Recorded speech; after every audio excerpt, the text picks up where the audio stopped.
Isang profesor sa unibersidad na kilala at mahal ng kanyang mga estudyante at ng komunidad ang biglaan na lang nawala. Makalipas ang 5 araw, natagpuan ang kanyang katawan na walang ulo at mga braso't binti na palutang-lutang sa isang daungan. Siya ay walang awang pinatay ng taong minsan niyang minahal at pinagkatiwalaan. Ito ang kwentong krimen natin ngayong araw. Tuklasin natin ang nakagigimbal na mga detalye ng kaso. Welcome to Pinoy Crime Journal.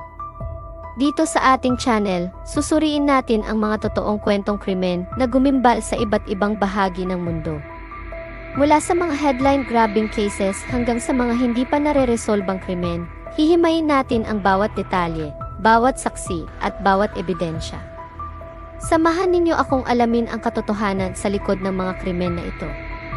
Huwag kalimutang mag-subscribe at i-click ang notification bell para hindi ninyo ma-miss ang kahit isang episode. Simulan na natin ang paglalakbay sa mundo ng krimen. Ito ang Pinoy Crime Journal.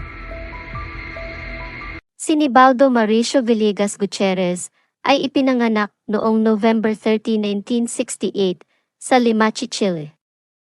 Galing siya sa isang malaking pamilya na may 10 magkakapatid. Habang siya'y lumalaki, inilarawan siya bilang mapagpakumbaba, mabait at matalino. Pinili niyang ibahagi ang kanyang kaalaman sa iba at nagtrabaho bilang professor sa isang unibersidad sa Valparaiso, kung saan siya ang namuno sa computer program at department. Noong 2009, nang si Nibaldo ay 41 years old, nakilala niya si Johanna Hernandez, 23 years old. Noong panahong iyon, may anak na lalaki si Nibaldo mula sa naunang relasyon na ganap ng isang binata. Si Johanna naman ay may 2 anak at walang natapos na mas mataas na edukasyon. Nabuntis siya ng maaga at nahinto ang kanyang pag-aaral. Nang maghiwalay sila ng dating karelasyon ay naisipan niyang ipagpatuloy ang kanyang pag-aaral. Nagsimula ang lihim na pagkikita ni Nibaldo at Johanna.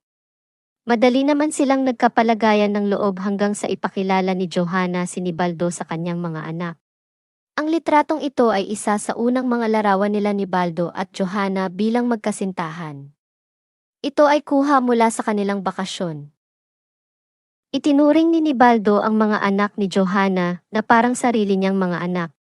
Inilarawan siya bilang isang mabuting ama na sumusuporta sa pag-aaral ng mga bata mula sa sariling bulsa, at pati kay Johanna nang siya ay pumasok sa eskwela para sa pagiging paramedic. Dahil mahal ang pagpapaaral, mas lalo namang napabilib ang mga tao sa ginagawa ni Nibaldo para kay Johanna at sa mga anak nito. Noong December 2009, sa wakas ay inihayag nila sa publiko ang kanilang relasyon. Wala namang pumuna sa 18 taong agwat ng kanilang edad. Hindi nagtagal, bumili si Nibaldo ng lote at nagsimulang nagpagawa ng bahay para sa kanila ni Johanna at kanilang mga anak sa pamamagitan ng sariling sikap. Biniyayaan naman sila ng anak na babae makalipas ang 2 taon nang isapubliko nila ang kanilang relasyon, at noong November 15, 2014, sila ay ikinasal. Habang nag-aaral bilang paramedic, nakilala ni Johanna ang 37 taong gulang na paramedic na si Francisco Silva. Si Francisco ay kilala bilang kakaibang tao at matindi ang kanyang galit sa mga taong overweight. Ngunit ito ay isa lamang sa kanyang nakababahalang pag-uugali. Noong 2010, siya ay nasa isang relasyon sa isa pang paramedic, ngunit lumipas lamang ang 1 taon, habang nagpaplano silang bumili ng bahay, biglang inatake ni Francisco ang kanyang kasintahan. Dahil dito, nakatanggap si Francisco ng restraining order, ngunit hindi nagtagal, ay binawi ng kanyang nakarelasyon ang kaso laban sa kanya.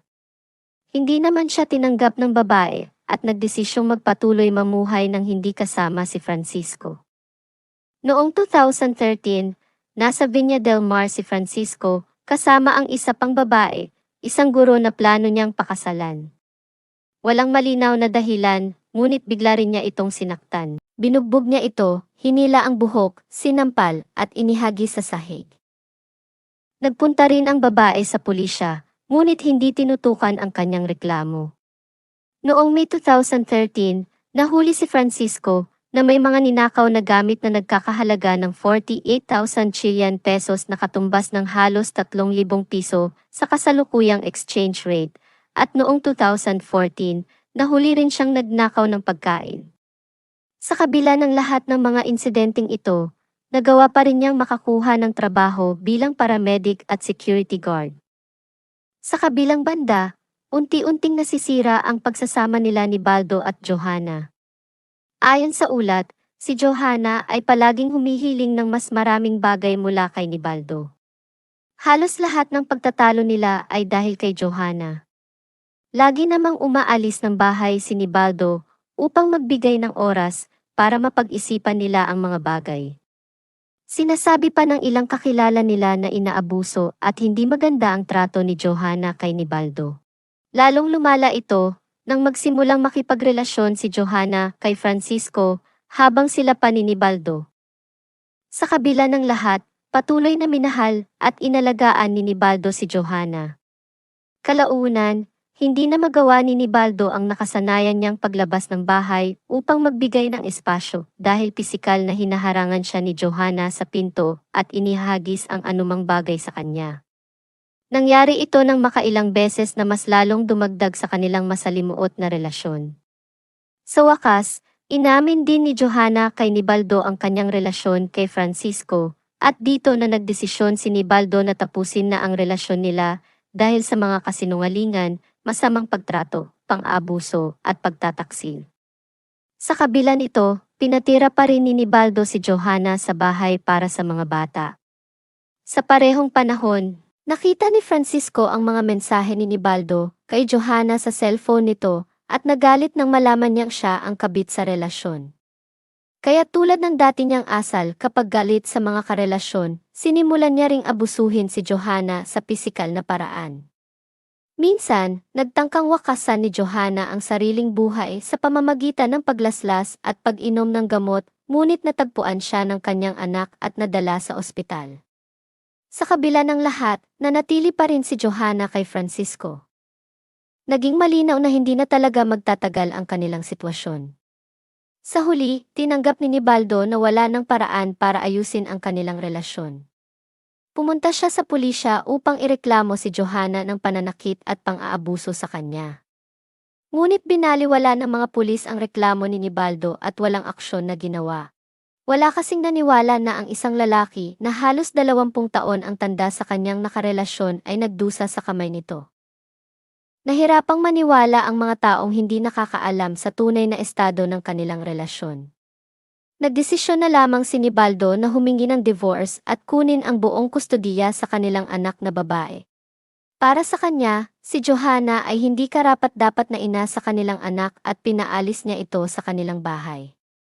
Hindi nabanggit kung sa panahong ito ay kasama pa rin nila sa bahay ang 2 pang anak ni Johanna sa dating karelasyon. Ngunit ang desisyon ng korte ay hatiin ang kustodiya. Hindi tinanggap ni Johanna ang ganitong sitwasyon. Gusto niyang makuha ang buong kustodiya para sa anak nila ni Baldo. Nais din niyang makuha ang bahay na ipinagawa ni Baldo sa kanila bago pa sila ikinasal. Isang beses, naghintay si Johanna sa parking lot ng universidad at inihagis ang mga bato sa sasakyan ni Baldo pagdating nito sa trabaho. Hindi siya pinatulan ni Baldo dahil ayaw niyang maapektuhan ang kanilang anak na babae. Si Baldo ay nagpatuloy sa kanyang buhay sa kabila ng panggugulo ni Johanna sa kanya. Nagkaroon siya ng kasintahan na si Paula Diaz. Ang dalawa ay matagal nang magkakilala. Una silang nagkita sa kanilang dating eskwelahan sa high school. At noong September 2017, muling nagkaroon ng ugnayan ang dalawa sa pamamagitan ng isang social media site. Tumagal ang kanilang relasyon ng 5 buwan lamang dahil sa patuloy na panggugulo ni Johanna. Noong August 10, 2018, dumating si Baldo sa bahay ng kanyang kapatid na si Edson. Hiniling niyang bantayan ang kanyang anak dahil pupunta siya sa isang dinner meeting kasama ang kanyang mga katrabaho sa universidad. Ngunit nag-alala ang kanyang kapatid nang hindi makabalik si Baldo para sunduin ang kanyang anak pagkatapos ng kanyang meeting. Tinawagan ni Edson ang kapatid ngunit diretso lang ito sa voicemail. Nagtaka ang kapatid ni Nibaldo dahil hindi ugali ng kanyang kapatid na pinapatay ang cellphone ito, lalo na wala sa tabi nito ang anak. Inisip ni Edson na baka naantala lamang ito sa anumang kadahilanan, kaya natulog na lamang ang pamilya niya kasama ang pamangkin. Nang sumunod na araw, alas 9 ng umaga, hindi pa rin nagparamdam si Nibaldo o dumating upang kunin ang anak nito. Kaya pumunta na ang pamilya niya sa kanyang bahay at nakita ang kanyang sasakyan sa garahe. Nakabukas naman ang pinto ng kanyang bahay, kaya pumasok sila at nakita nilang walang tao sa loob, na may mga susi pa sa mesa. Nakasabit din ang jacket na suot ni Nibaldo nang iwan niya ang kanyang anak sa kanyang pamilya. Nakapagtataka ito. Ngunit ang nakakabahala ay ang basag na baso sa sahig ng kusina. Pumanhik sila sa kwarto ni Nibaldo at nakita nila itong malinis at hindi naggalaw. Kaya tuluyan na silang nagpunta sa pulisya. Nagsimula ang mga pulis sa interogasyon sa mga kaanak ni Nibaldo at mga kasamahan sa unibersidad, ngunit wala ni isa sa kanila ang nakakita sa kanya. Nang humarap na si Johanna para sa masusing interogasyon ng mga pulis, nagpakita siya ng pagkabahala sa pagkawala ni Nibaldo at sinabi sa pulisya na hindi sila nag-usap mula nang sila'y naghiwalay. Pagkatapos nito, pumunta si Johanna sa bahay ni Nibaldo at mukhang masaya ang itsura nito. Sinabihan pa niya ang kapatid ni Nibaldo na umalis dahil sa pagkawala ng dating karelasyon, siya na ngayon ang may-ari ng bahay. Nang tumanggi ang kapatid ni Nibaldo na papasukin siya, nagsimula siyang umiyak at iginiit na bahay niya iyon at asawa pa rin niya si Nibaldo. Hiniling din niya ang susi ng kotse ni Nibaldo dahil naniniwala siyang kanya rin yun dahil hindi pa pinal ang divorce nila bago ito nawala. Hindi nagtagal ay nagsimulang maghinala ang pamilya ni Nibaldo na posibleng may kinalaman si Johanna sa pagkawala nito at napansin nilang hindi tama ang kanyang prioridad. Napansin naman ni Johanna na siya ay pinaghihinalaan na may kinalaman sa pagkawala ni Nibaldo, kaya nag-post siya ng maraming anunsyo sa social media na humihiling sa sinumang may alam na lumapit. Nagbigay rin siya ng mga interview sa TV na umiiyak at humihingi ng tulong upang mahanap si Nibaldo. Ngunit hindi na bago nito ang opinyon ng pamilya ni Nibaldo dahil sa kabila ng kanyang mga salita, hindi siya sumama sa mga aktwal na paghahanap. Noong August 15, isang bangka na maisakay ng mga turista ang naglayag sa Muay Prat, isang pier sa Valparaiso. Habang nagkukwento ang tour guide sa mga turista, bigla siyang huminto at lahat ng sakay ay tumingin sa kanyang tinititigan. Nakita nila ang isang hubad na katawan ng tao, walang ulo at mga kamay at paa, na palutang-lutang sa tubig. Talagang nagulantang ang lahat. Dumating ang mga pulis at kinuha ang katawan. Sa simula, hindi nila ito iniuugnay kay Nibaldo at sinuri nila ang listahan ng mga pasahero at tripulante ng mga barko na nakadock upang alamin kung may nawawalang tao at sinuri rin ang mga CCTV footage. Nagpatrol din sila sa mga kalapit na dalampasigan upang maghanap ng iba pang parte ng katawan. Ang bangkay na nakita ay isang lalaki na nasa edad 30 to 50 years old. Noong una, inakala nila na maaaring biktima ito ng pagkalunod at kinain ng mga hayop sa dagat ang ibang parte ng katawan nito. Ngunit natuklasan ng mga forensic experts na ang mga kamay, paa at ulo ay sinadyang pinutol. Mayroon din itong malalim na saksak sa dibdib na tumago sa kaliwang baga. Ang labis na pagdurugo ay nagdulot ng hypovolemic shock na naging sanhi ng kakulangan ng oxygen na siguradong nagresulta ng kamatayan ng biktima. Nakakagulo rin ang kawalan ng anumang palatandaan sa katawan gaya ng mga nunal, peklat o tato.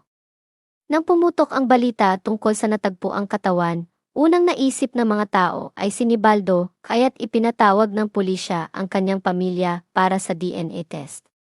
Noong August 20, lumabas ang resulta na nagkumpirma na ang katawan ay kay Nibaldo. Ilang oras lang matapos i-anunsyo ang pagkakakilanlan ng bangkay, nagtungo si Johanna sa mga ahente ng real estate sa Villa Alemana upang itanong ang tungkol sa mga ari-arian ni Nibaldo at kung maaari nang ilipat sa kanya ngayong patay na ito. Sa kabilang banda, dalawang lalaki naman ang humarap upang magbigay ng pahayag sa mga investigador. Ayon sa kanila, Patungo sila sa dalampasigan para mangisda, ngunit napalayo ang kanilang bangka sa dagat at ilang oras silang na-stranded. Habang nasa dagat, napansin nila ang isang malaking apoy mula sa kalapit na dalampasigan. Kaya't naglayag sila papunta roon.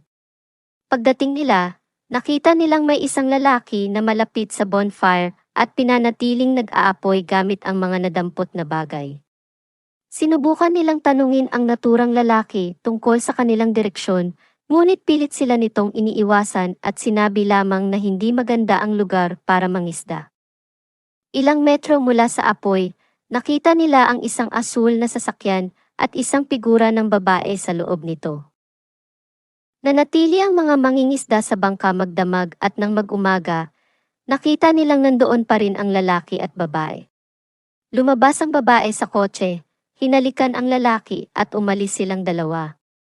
Pag-alis nila, bumaba ang dalawang mangingisda sa kanilang bangka at pumunta sa bonfire.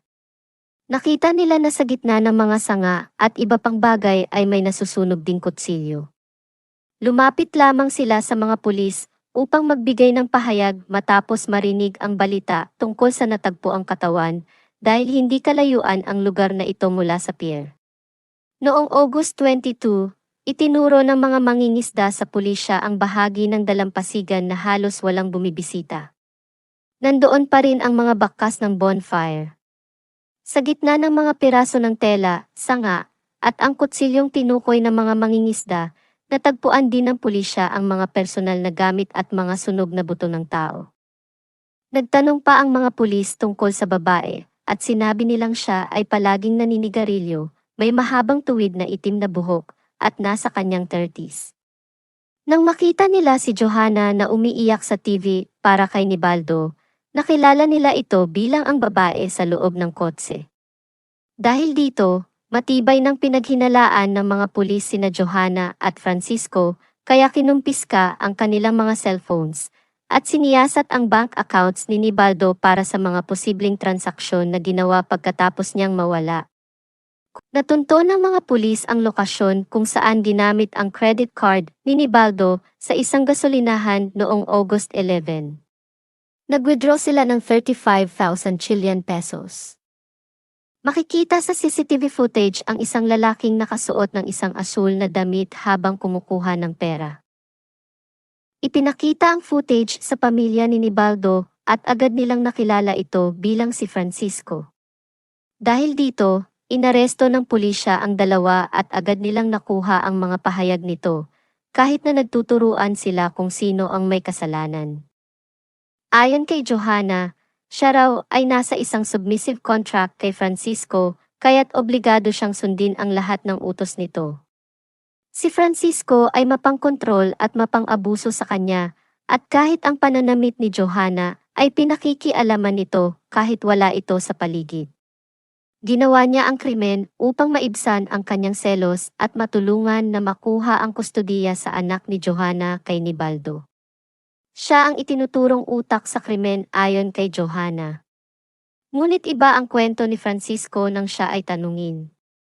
Ayon sa kanya, si Johanna ang mapang-abuso sa kanilang relasyon.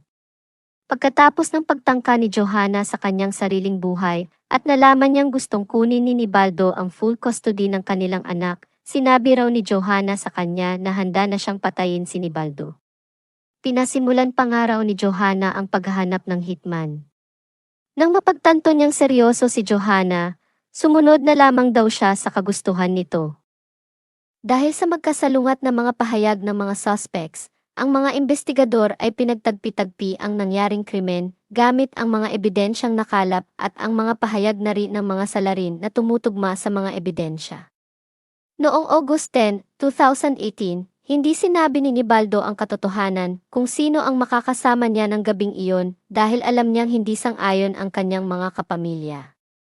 Si Johanna ang kasama niya ng gabing iyon at pinapunta niya sa kanilang bahay dahil sa pag-aakalang mag-uusap sila upang ayusin na ang kanilang problema at nang tumigil na si Johanna sa panggugulo sa kanya.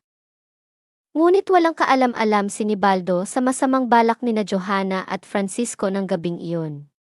Binigyan ni Johanna si Nibaldo ng inumin na may 30 tabletang clonazepam na dinurog. Nang mawalan ng malay si Nibaldo, kinunan siya ni Johanna ng 2 litrato na nakahiga sa kanyang kama at ipinadala ito kay Francisco noong August 11. Matapos matanggap ni Francisco ang mga litrato, dumating ito sa bahay. Pagkatapos noon, sinaksak sa dibdib ang biktima habang walang malay na naging sanhi ng kanyang pagkamatay. Nilinis ng mga salarin ang lugar, ngunit tanging ang kutson ng kama kung saan nakahiga si Nibaldo ang hindi nalinis. Binaliktad na lamang nila ito. Isang reddish-brown bloodstain ang nakita ng mga investigador sa kutson. Dinala nila ang katawan at itinago ito sa trunk ng sasakyan habang dumaan sila sa hindi bababa sa 3 munisipalidad sa rehiyon ng Valparaiso. Sina Johanna at Francisco ay nakarating sa Las Docas Beach sa Laguna Verde, kung saan nila pinira-piraso ang katawan ng biktima. Doon ay gumawa sila ng bonfire, kung saan sinunog nila ang ilang bahagi ng katawan at itinapon ang natitira sa dagat mula sa isang bangin. Ipinapakita sa mga litrato ang mga kumot at plastik na ginamit upang balutin ang katawan, pati na rin ang mga bagay na pag-aari ng biktima at mga bagay na ginamit sa krimen. Ang lahat ng ito ay nagsilbing matibay na ebidensya upang patunayan ang kasalanan nila Johanna at Francisco. Nagsimula ang paglilitis noong April 15, 2019 at noong May 16, natagpo ang parehong nagkasala ang 2 salarin. Si Johanna Hernandez ay sinentensyahan ng habambuhay na pagkakulong na may posibilidad ng parol makalipas ang 40 taon dahil itinuturing ng korte na siya ang utak ng krimen.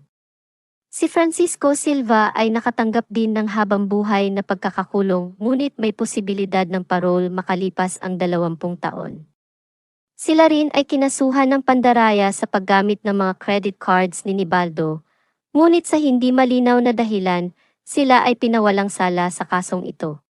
Pareho silang umapila sa hatol, ngunit tinanggihan ng mga hukom ang kanilang mga apila. Samantala, 1 linggo pa lamang sa kanilang pagkakakulong ay naghiwalay na ang dalawa at nagkaroon ng bagong kasintahan si Johanna habang nasa kulungan. Noong June 15, 2022, ipinasa ng Kongreso ng Chile ang Nibaldo Law, kung saan dinagdagan ito ang parusa sa pagpatay kung saan pinagpipiraso ang katawan ng biktima. Ginawa rin itong hiwalay na kasalanan ang paglapastangan sa bangkay, bukod pa sa mismong kaso ng pagpatay. Shoutout nga pala sa mga nagkomento noong mga nakaraan. Salamat kina Maria Melanin Mikutuan, Pop Music, Diana May, Virgin at Loy Valiente. Maraming salamat sa inyong panonood dito sa Pinoy Crime Journal. Kung nagustuhan ninyo ang episode na ito, huwag kalimutang magbigay ng komento at i-share sa inyong mga kaibigan. Tandaan, mag-ingat at manatiling mapagmatsyag. Muli, ito ang Pinoy Crime Journal. Hanggang sa susunod na episode, paalam at magandang araw sa ating mga taga-subaybay.